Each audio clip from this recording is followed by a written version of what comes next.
Ciao a tutti, sono Lorenzo e oggi vedremo insieme una ricetta fantastica, dei bomboloni farciti con della crema di nocciole, è una marca nuova ma ve la raccomando, già provata, dei crauti spadellati con un po' di pancetta e dei filetti di sgombrò, ottimi! Cosa stai facendo? La ricetta nuova per il cucinarolo! Il cucinarolo? Noi Ci siamo siamo. in ricettarolo. Ricettarolo? Ricettarolo? Ok, ricettarolo. Andiamo bene.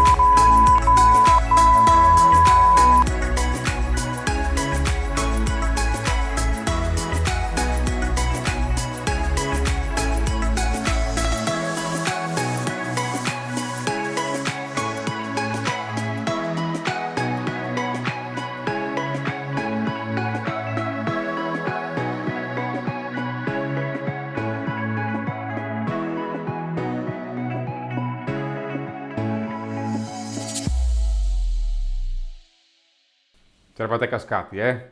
E invece oggi faremo una ricetta storica del nostro paese, i bigoli con lo storione.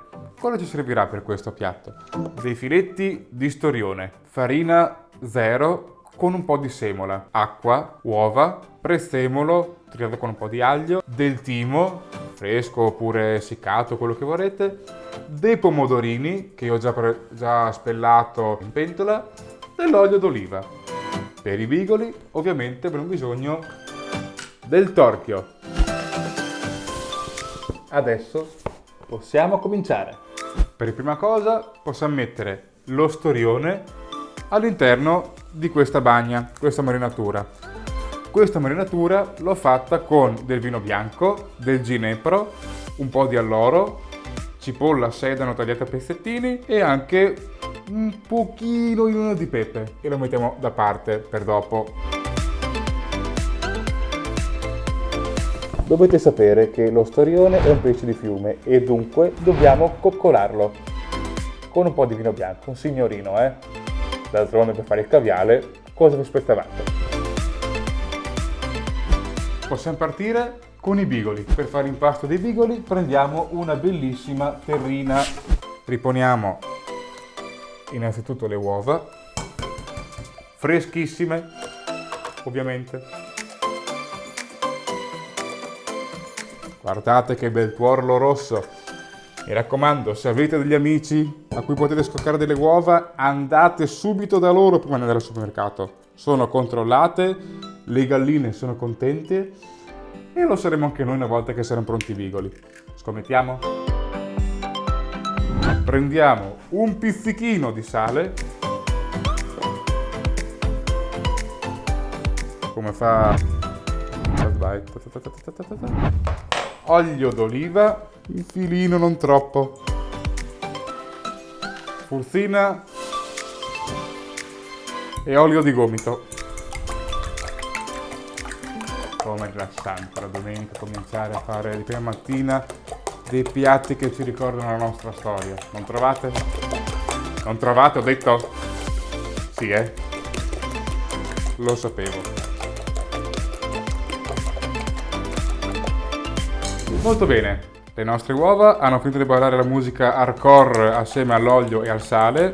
Il risultato è del tutto omogeneo.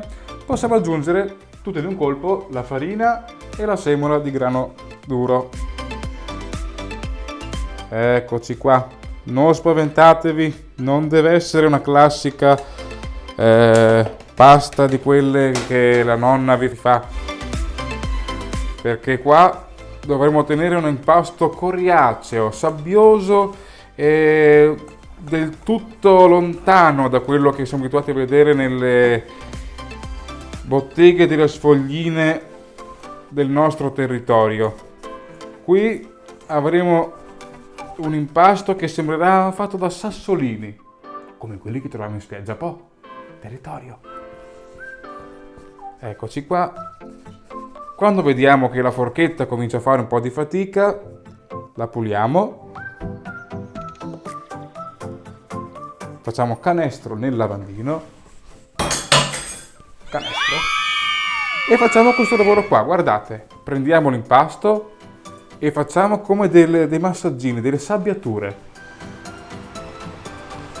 E Sapete come quando eravamo piccoli, eravamo al mare e ci divertiamo con la sabbia a fare i castelli? È un po' come se tornassimo indietro nel tempo e facessimo ancora come quando ci portavano al mare. Guardate, questo impasto non deve diventare omogeneo, ve lo ripeto, non spaventatevi.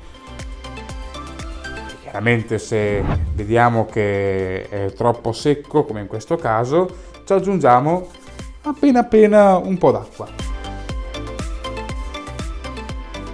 Puliamoci le mani.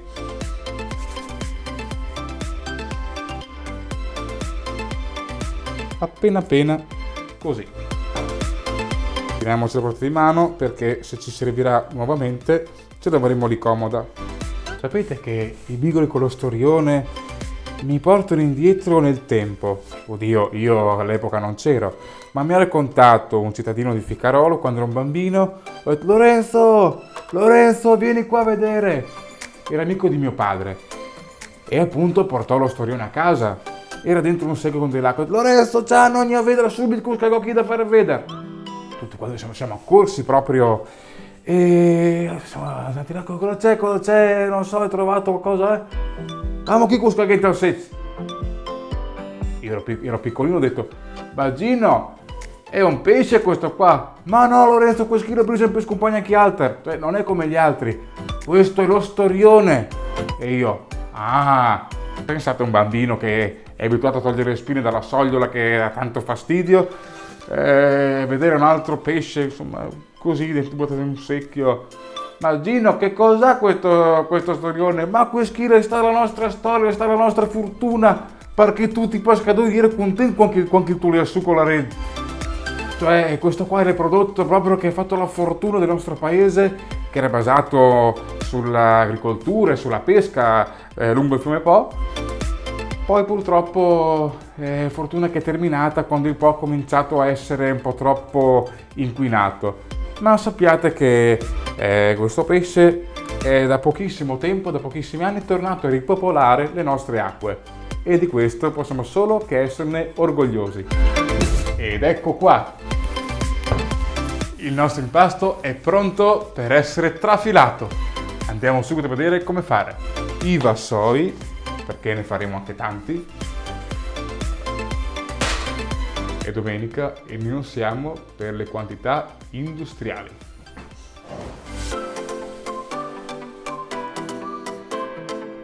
Così.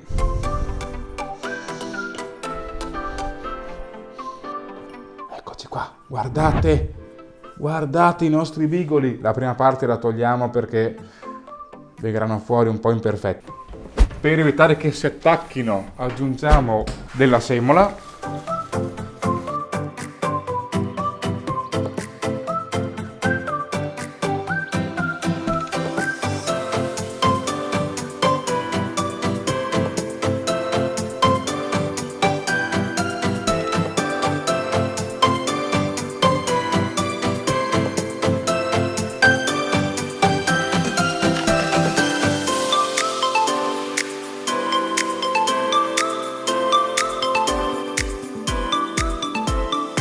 Finché io mi adopero per finire i bigoli, voi iscrivetevi al nostro canale per continuare a seguire le nostre attività.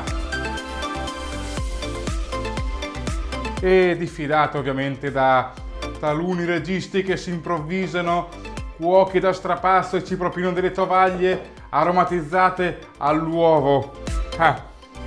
Cucinarolo, volgari imitatori, noi del Ricettarolo siamo gli unici ed è noi che voi dovete seguire.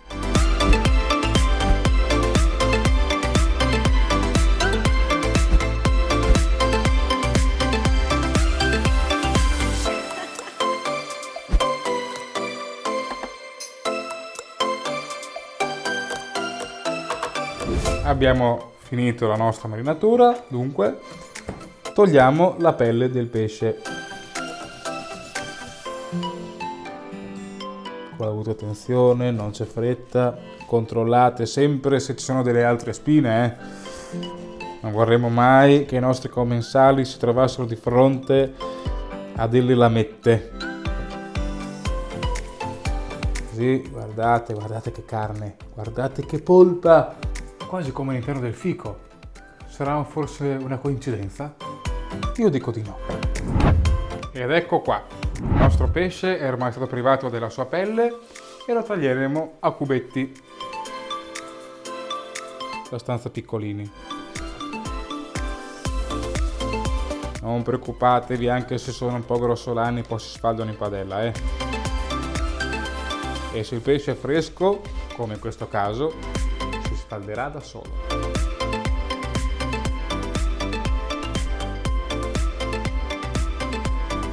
Diamo un po' di consistenza a questi piatti. Bene, e ora prepariamoci ad andare ai fornelli. In un pentolino inseriamo un po' di olio extravergine d'oliva e un po' di aglio che poi toglieremo. E andiamo ai fornelli. L'aglio ha quasi fatto il suo dovere e prima di toglierlo aggiungiamo anche un po' di ginepro per rinforzare un po' la freschezza. Togliamo l'aglio che ormai ha fatto il suo e adesso, galleggiando, fluttuando per aria, arriverà lo storione. Ta-dan! Musica!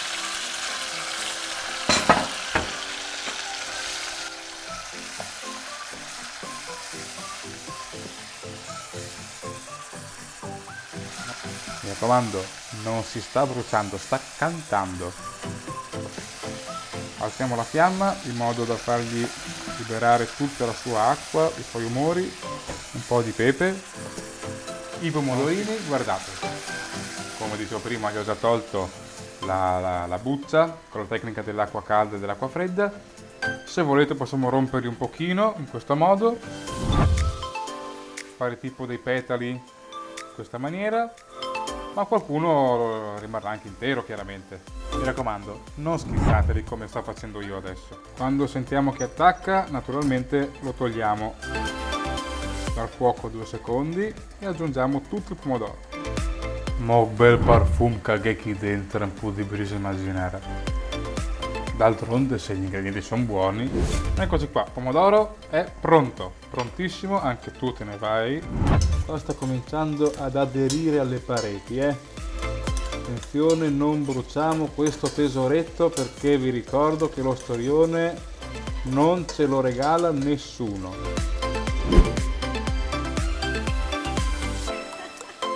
Ecco qua con tutta la sua acqua che va a far compagnia al nostro storione.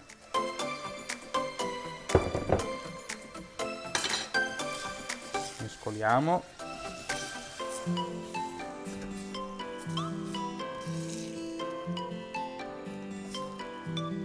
E qui aggiungeremo un altro po' di sale, il timo e il trito di prezzemolo. Un po' lo terremo come decorazione. Lo spostiamo sul fuochino più piccolo, dove il nostro storione e il pomodoro faranno amicizia per i prossimi 15 minuti. Signori, siamo pronti per andare a cuocere la nostra pasta. Ne prendiamo un pochino alla volta, come Totò, oppure come Alberto Sordi. Opla! Cuocerà appena 2 minuti, molto rapidamente. Pasta freschissima appena fatta, quindi non sarà una cottura eterna. Portiamo intanto il sughino dentro questa padella, così una volta che saremo pronti con la pasta potremo già saltarla. E se c'è rimasto qualcosa, acqua di cottura. Puliremo tutto con l'acqua di cottura. La pasta ne basterà proprio un cucchiaio. Recuperiamo quello che c'era attaccato sul fondo e alle pareti. Allarghiamo il sughetto. Facciamo un po' la fiamma così riprenderà un po' di calore.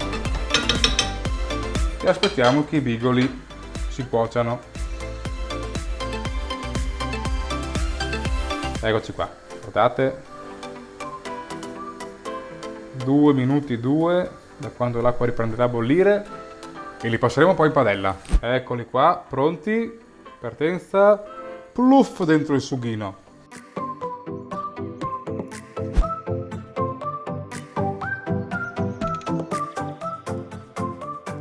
abbiamo finito di cuocere tutta la nostra pasta e adesso cominciamo a spadellare.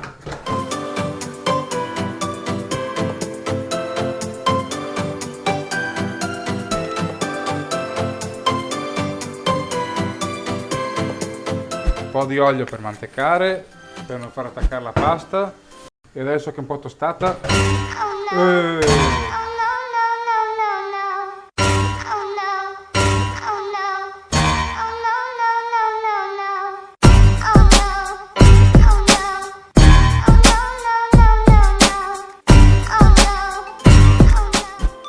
Vabbè, anche i principianti possono sbagliare. Certo che sbagliano i principianti, ovviamente. Aspettiamo che si secchi troppo la pasta.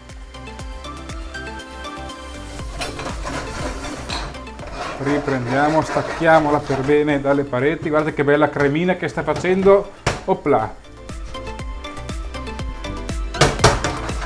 Eccoci qua. L'ultima per il pubblico. Bene. E ora piatto, chiaramente. Ed ecco qua il nostro piatto di bigoli col sugo di storione alla ficarolese. Pronto per essere degustato. Mi raccomando, se questa ricetta vi è piaciuta, mettete un like a questo video e mi raccomando, iscrivetevi al canale per seguirci per altre avventure.